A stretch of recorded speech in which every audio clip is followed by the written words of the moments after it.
Okay, so we're now going to go through the 3D. So again, you're going to create a new date. If you've taken a pano already and now after the pano they're like, hey, let's do a 3D, you don't have to create a new day. You just need the visit day to be the same as your x-ray day. So we're going to click on 3D up at the top.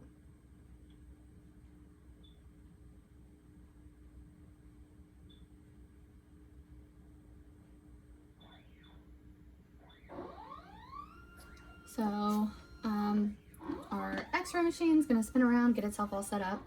So we're going to go through our settings here. So program, so this is going to be a single tooth x-ray. So this is where we were talking about if the endodontist is wanting to see a close-up of one singular tooth, then this is what we're going to do. This is really only by request. If we're just doing it in our office, what we're going to be doing is the full jaw. But let's say the endodontist thinks that in the root canal, maybe they missed a tooth, or maybe they keep having problems with the tooth, and we're going to try to be looking for a fracture.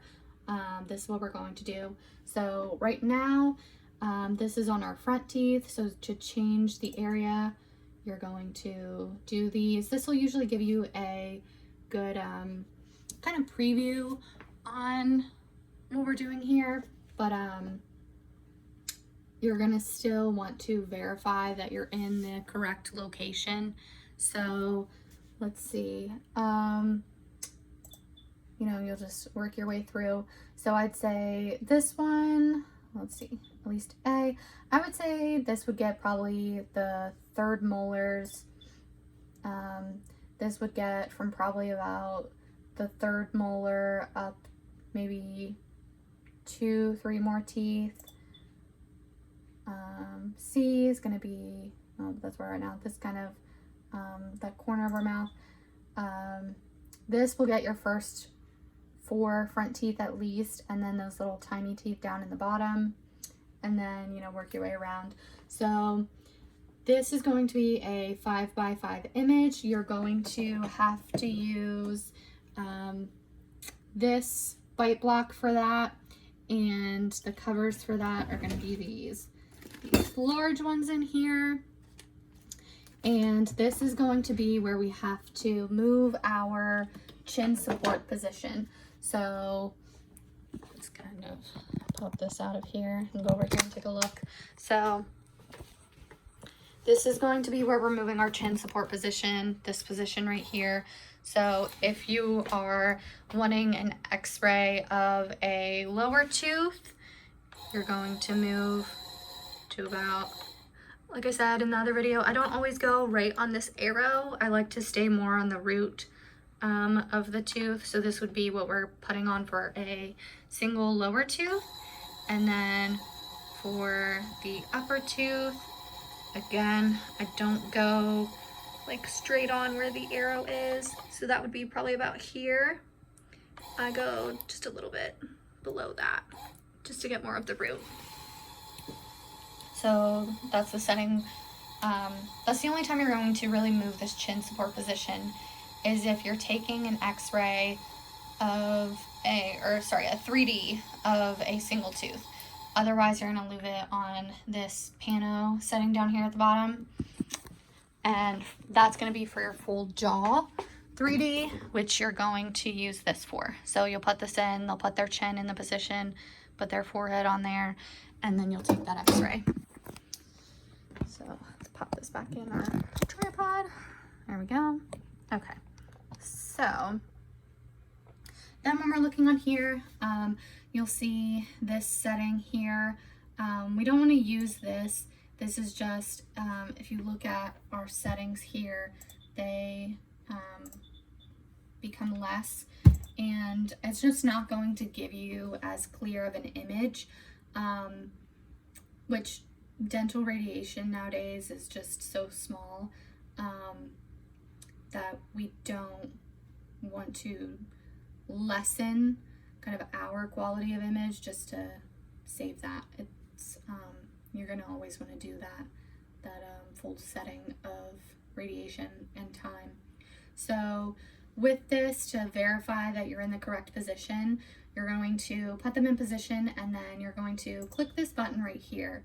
So what this is going to do is it's going to give us a snapshot of kind of like our positioning. It's not always going to be directly on the tooth, but it's going to show you if maybe you're getting both of the crowns but not enough of the root, or you're getting too much of the root but there's no crown. So you're going to click this and you're going to hold down your button, and then you're going to have it on here where it's going to say hold and then release. When you release, you're going to get basically like a PA-ish kind of snapshot that pops up here to show your positioning. And you know, you've already let it go, that'll pop up, and then once you verify, yep, that looks good, then you're going to hold down the button and then it's going to take your x-ray. Or, you know, maybe you take that snapshot and you see, oh, you know, I put the chin position in the wrong position, I'm getting the bottom teeth and not the top teeth. Then you're going to go over, you're going to move your chin support position, you can click this button again, do it again, get another snapshot, and keep doing that until you're ready for your x-ray. But this will go off, so if you need to reposition and you want to re-verify, make sure you click this button again, so that way you can get that preview again. I like to use this just to make sure I'm not taking an x-ray for nothing. You don't want to take the x-ray, go through the process of waiting for it to load, and then realize that, you know, you were actually not in the correct position and have to retake it. So this is our full jaw setting. This is going to be the setting we're using majority of the time, and we're going to do a 10 by 10. It's just a huge area. It's going to make sure you get everything, and that's, you know, that's what we're wanting. There's no point, like I said, in kind of taking an image that's smaller than what we need to, which is why we usually do the full jaw setting unless it's by request, because if, let's say, we do one singular tooth 3D and then 6 months from now they lose another tooth on the opposite side, it's just better to have access to the full mouth and the full picture even 6 months from now. So we'll always do this 10 by 10 setting. We don't usually use this. This would be just x-raying those jaw joints. We don't treat TMJ in the office, so it's not something that we would typically be looking at. TMJ is just not profitable for us, and it kind of becomes like a deep hole where it's just, if somebody is having jaw joint issues,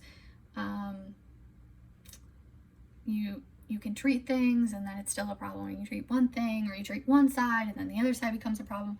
So it's just not profitable for us. We don't do it.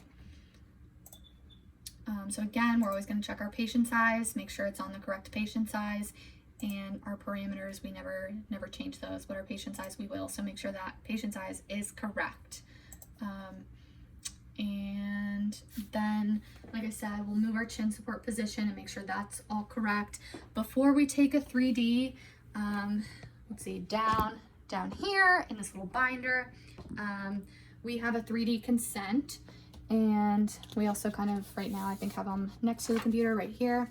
So this is the consent. Anytime somebody is taking a 3D, they have to sign this. So our x-ray is $600. We know that the insurance is basically never ever going to cover this. So what we do is we reduce the out-of-pocket to $350, and we have them sign, and this will go into their chart. So if they say, hey, take a 3D at no charge, you're gonna scratch this out and put NC for no charge and have them sign it. The reason we do this is because of insurance purposes and for the account balancing. So right now when Katie and I go through, the charge is going to go into their ledger as a $600 charge. When we get it back from the insurance, we're going to see that there's no payment, and we are going to write off that balance from the $350 to the $600. So, you know, take $600, subtract $350, and the $350 that the patient paid, and then that balance that's left over, we take that and write that off. So we have to manually go in and fix that balance. But let's say that we don't have this slip and there's a $350 balance on there, to us, that's what we know the charge is for the x-ray. So it's going to just look bad on our office if Katie and I, see, oh, $350K, and we send that patient a bill for that $350, and then they come back and say, oh my God, like he said he wasn't going to charge me for this. So that's why when this says no charge, Katie and I, if it comes back and insurance doesn't pay, we see that balance on there, we're going to go into their account and look for this paper. And if we see no charge, then we'll write off the entire balance. But if we don't have that, then we don't know. So that's what this is for. And we need to make sure that we are getting that consent every single time. It's not optional. And the thing about this imaging software is that whoever is logged in up here, and especially in the back, we just log in and all of us move around. So there's no way of us saying, oh, so-and-so took this x-ray, you're the one who didn't get the consent. So we always need to make sure that we are getting that. And then if we are giving somebody a copy of their 3D on a disc, or usually that's the only thing we'll give, otherwise we'll just email the panel. But there's also a release in here, so this is important that we have this filled out if we're going to give them a disc or a USB with their 3D on it. It's a HIPAA release. It's going to be filled out before we give them the disc. It's just saying that we're giving you your health information. It's your job to keep it safe and secure. Beyond this office, once we give it to you, if something happens to it, we are not responsible. So if you're burning a disc for somebody, make sure you get that first, and make sure you get the consent before you actually take the image. So, oh goodness, breaking things. So when that 3D is done, they take a good bit of time to load. You're gonna right click on the 3D and let's see if we have one in here. So here's a 3D, you're gonna right click and it's gonna say launch object. So if it hasn't loaded yet, it's going to, I think, give some sort of error message that it's not ready. But to know when it's ready, down in, let's bring this closer, down in this corner here, this little black box with, or green and black box, when you click on that, it's going to pull this up and it will either say, 70, 80%, whatever loading. And then once it's cleared out of this queue, then it's ready to open. So instead of the doctors kind of will get, impatient, they're standing here waiting for it.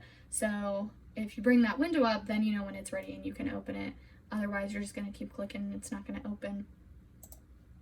All right, so that is everything for our 3D. Also, the other important thing to know is that we can't email 3Ds. So if somebody wants a copy of their 3D, we're gonna have to burn it on a disc and they're gonna have to come get it. And actually, you know what? Let's show how to burn a disc real quick, just in case you ever run into that. So we have our disc in here. What you would do is you would put that into your computer here. You're going to pull your 3D up. Again, this is a test patient, so it's probably not gonna have a facial image in here. It's probably just a testing machine. It does take some time to load, so once it's up for a patient, you want to pull it up in the room so that way the doctor doesn't have to wait for it.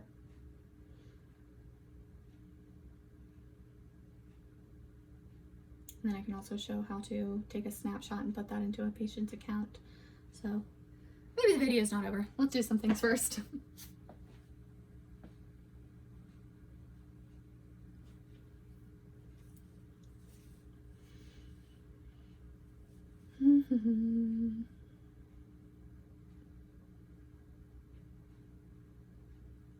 Okay, so you can see here, this is the little testing block that they put in to move around these windows here. You can click here, move this, and you're going to do the same thing with like a patient's x-ray to kind of get your thing in the right position. So what you want to do when it's a patient's image is get these cross bars lined up in the position that you want, and then this would be your height. So that way you can manipulate and get to where you're trying to go. So to burn a disc, you click burn disc, I don't know how far it's going to let me go without actually having a disc in there. So it's going to say, please wait. And then it's going to come up with a like window here. Well, you're going to type the patient's name in. You have files waiting to be burned. Okay, so this is because I don't have a disc in. Are you sure? We're just going to say no. Excuse me. But when this comes up, you'll type the patient's name in it, and then you just hit okay. Once it all burns, then it'll say, I think down at the end, you'll hit okay, and then your disc will come out. And with a Sharpie, I'll write the patient's name on the disc. There's also instructions in this drawer that you'll need to provide with them. This is going to show their general dentist or their endodontist, whoever needs it, how to open that image, and then you'll send it with them. So then the other portion, so let's say Dr. Pham, Dr. Maharaj, they position, and say, oh, I want a screenshot of this right here. I need this. So to save this, you're going to click on this little camera, make a screenshot, and then you're going to, it says not responding. Let's give it a second to think. All right, so now that we've taken that screenshot, there's a screenshot directory right here. So we're gonna open that. I will rename this folder, and then right now it's saving to network. I like to move it to pictures, just so that I know where to easily find it. So we're going to rename, let's do test. So do that, and then I'm gonna drag and drop it to pictures. And now let's close out of this, close out of this. We're going to be in our test window. Let's move this away so we don't show any patient information in case. Nope, we're good. Okay. Don't have to restart the video just because I showed patient information. Okay, so then now there's this little paper clip here. You're gonna attach document. So we're gonna go, let's turn this away for a second. We're gonna go back to pictures, and we're gonna scroll through. We're gonna find test. Let's open that. So now it is open. Goodness. Okay, so then our category, I would just put, let's see, do we have an x-ray one? I want to put it under Pando. Let's do other, and I'm gonna say 3D screenshot, and oh, you know what, other won't let me save as that. So over here it's, oh, you know what, never mind, we're good. If you want to save it in documents, want to make sure that you click save image as PDF, and we don't want to do that because we want it to save under our images tab. So it's already recognizing it just as the document type that it's an image. So we're going to click save done. And now when we go to attachments and go to images,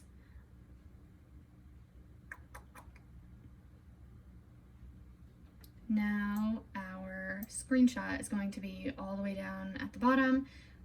Right here, if I hover over top of it, it's going to say other 3D screenshot. It's going to say the date that we uploaded it. So do make sure that if your screenshot date is not the same as the date it was taken, you want to include that in here, because if it wasn't taken on 6/10, I need to add in this folder title what day it was taken. So you would put taken and then the day, because otherwise we're not going to know. We're going to think it's taken on this day, and for all we know it could have been taken 2 years ago.